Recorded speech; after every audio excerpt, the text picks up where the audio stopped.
Hello everyone, আসসালামু আলাইকুম। কেমন আছেন সবাই? আশা করি সবাই ভালো আছেন, সবাই সুস্থ আছেন। আবারও হাজির হয়ে গেলাম দারুণ একটা আচার রেসিপি নিয়ে। আর আজকের আচার খোসা সহ আমের টক ঝাল মিষ্টি আচার। এই আচারটা অনেক বেশি টেস্টি হয়, আপনারাও কিন্তু ট্রাই করে দেখতে পারেন। আমি এখানে কিন্তু আটিটা একদমই শক্ত হয়নি, অর্থাৎ এই আমটা কিন্তু একদম ছোট জাতীয় যে আমটা আছে সেটা। আপনারা চাইলে কিন্তু আটি শক্তওয়ালা আম দিয়েও করতে পারেন, সেটা কিন্তু অনেক বেশি টেস্টি হবে। তবে সেটার খোসা রাখলে কিন্তু একটু তেতো লাগে, যেহেতু আমটা বতি হয়ে যায়। তো যাই হোক, এভাবে জালি আমগুলো নিয়েও কিন্তু আপনারা করতে পারেন, অর্থাৎ কচি যে আমটা আমরা বলি, ছোট আম যেটা বলি।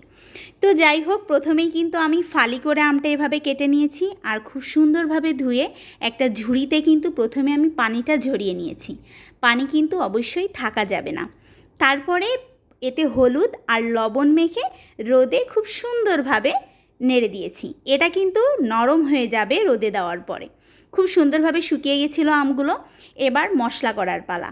আমি কিন্তু এটাতে বাটা মশলা এবং গুঁড়া মশলা দুইটাই ইউজ করব।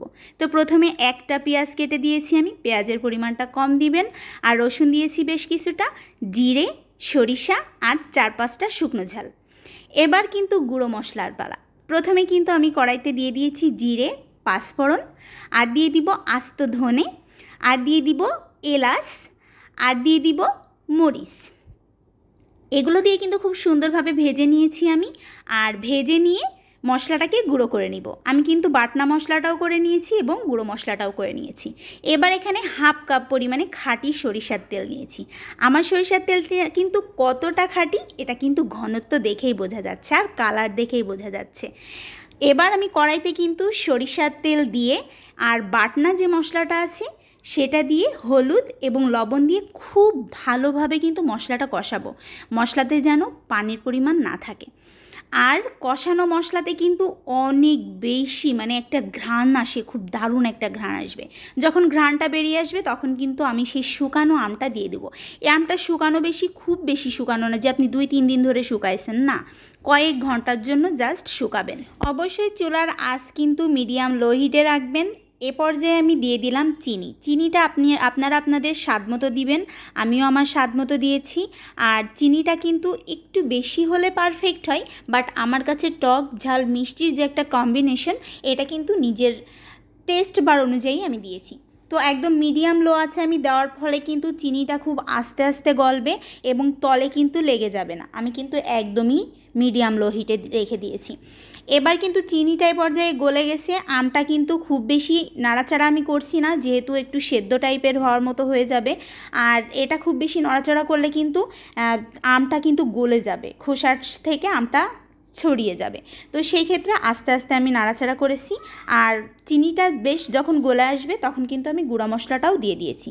গুঁড়া মশলাটা দিয়ে সবগুলো মশলা মেখে বেশ সুন্দরভাবে চিনিটা গলে যাবে। আমি কিন্তু এ পর্যায়ে একদমই নাড়াচাড়া করছি না, হালকা হাতে কোনো রকম নিচ থেকে যাতে পুড়ে না যায়, তাই আস্তে আস্তে খুন্তি দিয়ে একটু নেড়ে। মশলাটা বেশ একটু মাখো মাখো টাইপের হয়ে গেলে আমি কিন্তু চুলাটা বন্ধ করে দিয়েছি। আর সারা রাত কিন্তু আমার এটা কড়াইয়ের মধ্যেই ছিল, অর্থাৎ কড়াইয়ের মধ্যে আমটা কিন্তু মশলার মধ্যে বেশ মজে গেছে।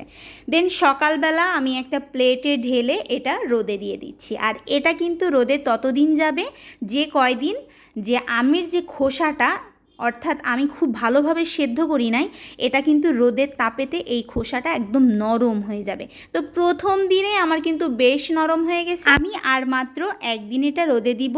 বেশ নরম হয়ে যাওয়ার পর এটা কিন্তু আমি একটা কাচের জারে করে ফ্রিজে রেখে দিব। যেহেতু আমি এতে সিরকা ব্যবহার করি নাই, তাই এটা ফ্রিজেই রাখবো, আর যখন ইচ্ছা হবে তখন খাবো। তো যাই হোক, আজকে আমার রেসিপিটা আপনাদের কেমন লাগলো অবশ্যই কমেন্ট করে জানাবেন। আপনি যেহেতু এত সুন্দর একটা রেসিপি চুপি চুপি দেখলেন, সেহেতু নিজের টাইমলাইনে কিন্তু অবশ্যই শেয়ার দিয়ে অন্যকে দেখার সুযোগ করে দিবেন। সবাই ভালো থাকুন, সুস্থ থাকুন, দিশা খাতুনের সাথেই থাকুন। আল্লাহ হাফেজ।